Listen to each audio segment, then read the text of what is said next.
Sobrang saya namin dito. Ikaw na ang nagbenta ng mga lumang bahay at bumili ng mga bago gamit ang pera.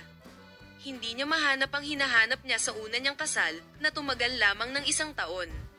Nakipaghiwalay siya ng maayos sa ama ng kanyang panganay na anak, na minsan niyang minahal ng buong pagmamahal.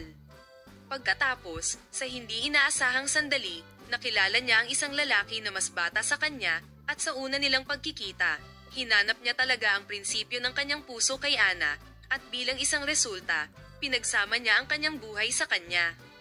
Naging mas masaya ang kanilang masayang tahanan kasama ang 3 bata na sumama sa kanila sa mga nakaraang taon. Sa buong prosesong ito, ang extended na pamilya ay tumira sa isang bahay na matatagpuan sa isang malaking lupain na may hardin na may pool kung saan maaari silang maglakad kahit kailan nila gusto. Mas tiyak, isa ito sa kanyang mga tirahan. At mahal na mahal nila ito, panahon, dahil binili ito ng dalaga ilang taon na ang nakalilipas habang isinasara ang isang pahina ng kanyang buhay at nagbukas ng bago.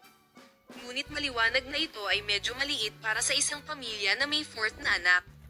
Dahil dito, ibinebenta niya ang bahay kung saan naipon nila ang masasayang alaala, at lumipat ang sikat na aktres na si Nocta sa isang mas malaki at mas marangyang bahay kasama ang kanyang asawa at mga anak.